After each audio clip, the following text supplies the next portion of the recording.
Loss I just took, this young lady, she's really out there, stole all my blankets, all my clothes, and once I discovered it, I got a few more blankets back. Really didn't want the rest because they were soiled, amongst other things. So, yeah. When did this happen? A couple of weeks ago? Yeah. And then was this during the rainy days? Not really. Not really? It wasn't raining too much. But, man, I've been out here for too long. I got this book going on, and I need to finish paying for it. So, right about now, they give you like about, maybe 3 years to finish paying for it and go and put it in circulation. But due to the unfortunate circumstances of my health, I've been able to hold no job now because I got bad GERD. So I've just been doing what I can. So basically, I'm at the end of my patience with this displacement. So I got to get some shelter and get housing and go from there. And so before we continue more, may I have your name and your age? I am 58, I will be 59 next month. My name is Richard, and I am, just like I said, long overdue with my book, man. Yeah. You know what I mean? And then, Richard, where are we at? Right now, I'm staying with a friend of mine in this little makeshift shed, like house / helping him with this trash at this car wash. Are we in Bay Point or Pittsburgh? Because I keep getting that confused. Well, they call it Bay Point. It started off Bay Point, then it went to West Pittsburgh. Now it's Bay Point again.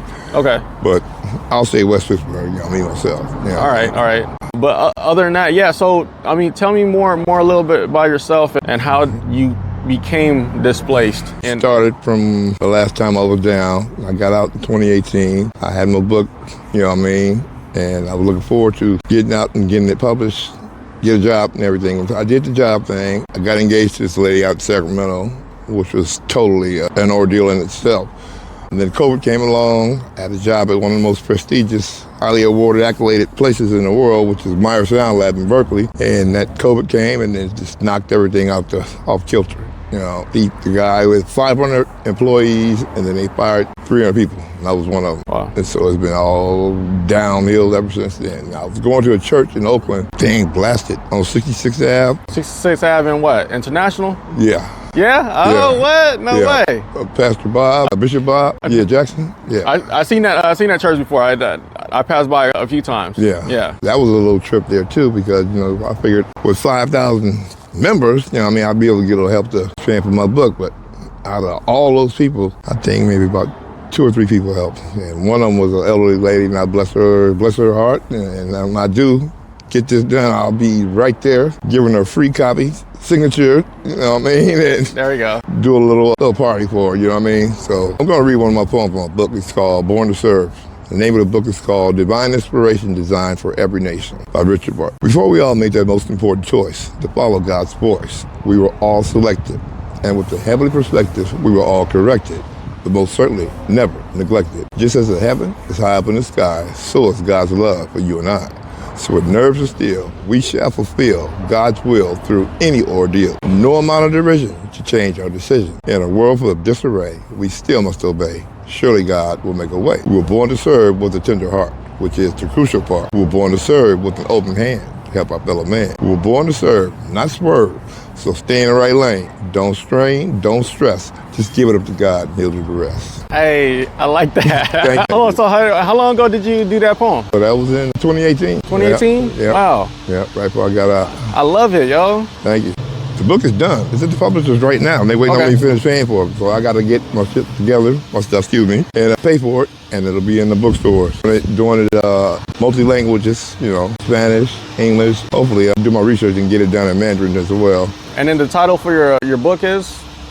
Divine Inspiration Designed for Every Nation. That means everybody. Buddhists, atheists, monks. What's the other one? Yeah, the one. Every denomination you think of is, their fault. You know what I mean? And the main thing is try to give everybody inspiration of hope and bring them to God, to receive a blessing and to receive salvation, so on and so forth. You know what I mean? Since you've been unhoused, right, from Sacramento, how did that came about, and how did you get from Sacramento all the way here into West Pittsburgh? I was not living in Sacramento. I was going to Sacramento to, be with my girlfriend / fiance. Okay. So I was staying in the Bay Area. Different, what do you call those things? Like the VOA. All right. And I went from the VOA to another place associated with them, and then I finally went to Men of Valor, which is sponsored by, Acts Full Gospel Church, and like I said, that was a trip because we are, as Christians, supposed to have a lot of compassion and forgiveness. I believe it's 77 times 7. We're supposed to forgive somebody and, go on from there. So, like I said, when I fell on hard times, I backslid, and I'm man enough to admit that. But the backup or associate pastor, I can't remember the guy's name, he was just like butt hurt. Like, I'm through with you, I'm not gonna talk to you no more. And from there, I just bounced. I just left Oakland and ended up back over here. So, starting from scratch. So here in Bay Point, do you have family members here? Yeah, but they're just there. They're there, you know what I mean? Do they know you're out here? Yeah, they know I'm here. Have they ever came by and visit you? No, I've been run into them, you know what I mean? But it is what it is. And they're not willing to help you out, huh? No, Wow. ain't none of that jumping off. Yeah, sometimes blood doesn't make you family. Yeah. Right? You can't pick them, and you're just born into them. But anyway, like I said, I'm going to get it together and do what I intended to do. Put a big smile on my mom's face. I did that before she passed away, you know what I mean? It's like she got sick, and then I was about to come home. She passed in April. I got out in June, and for some strange reason, they couldn't keep her on. They just pulled the plug, and I wasn't even able to go to the funeral because I was in prison. And what year was that? 2018. 2018. So I got out. So everything happened in 2018, a lot of stuff, huh? Yeah. And so you got out at 2018. Right after that, you got a job. You know what I mean? And, man, got the book going. Accepted. Yeah. You know what I mean? And so since then, you just been looking to try to find another job or what? Well, looking to get my health back right. Yeah, health back. I got to have a surgery for that. I got bad GERD. I got double hernias. They had fixed one of the hernias at San Quentin, and that was a ordeal in itself as well because it's like assembly line. One guy they had operated on, and he was still conscious. They didn't even put him all the way under. And he was screaming and hollering. I'm like, oh, no, I'm good. I don't want to do it. Yeah. But I went ahead and did it anyway, but now it popped out again, so I got to get that situated, And so have you been going to like other nonprofit organizations to help you out with your housing or what? No, but I need to go out down there and get my EBT, and I need to get my EDD going again because I ended up not certifying the right way and then got cut off. So, like I said, I got to use all of my resources in order to bounce back. But yeah, I will be back. And so tell me more about West Pittsburgh on how everything is out here, because I noticed that there are more unhoused people now than it was back then. Well, I guess it's kind of like the resources and a lot of cold hearts around this place, you know what I mean? Some people don't even talk to you. I remember one time a couple of years ago, I talked to this guy who asked me a question about a car, and he think I was asking for money, and he said, I don't give nobody no money. I said, get out of here. I'm like, oh, whoa. It didn't used to be like that, you know what I mean? So it's like, you just deal with it one day at a time, and keep pushing on, just be real, stay yourself, and hey, that's it. But right now, like I said, there's a bunch of, fortunate family relationships around there, you know what I mean? The kids and adults and just period. It's just crazy. It's not like it used to be, you know what I mean? So you said you were in Oakland, right, at that time. Do you like West Pittsburgh compared to Oakland? Oh, they long, man. I was born and raised here. Okay. Also, I grew up so right around the street. All right. And so can you say that Oakland was a worse place living, or this is way better, calm, collective, and quiet? Well, I can relate more to this place than I can out there, you know what I mean? Everybody's trying to get over on the next person and this, that, and the other. And, that's with any city, but, I know this area and I know who I'm dealing with, so it is. But out there, it's like, a cup of, a pot of, what do you call that? Potluck, you know what I mean? But yeah, no knock against Oakland, but I just prefer it out here. Makes sense.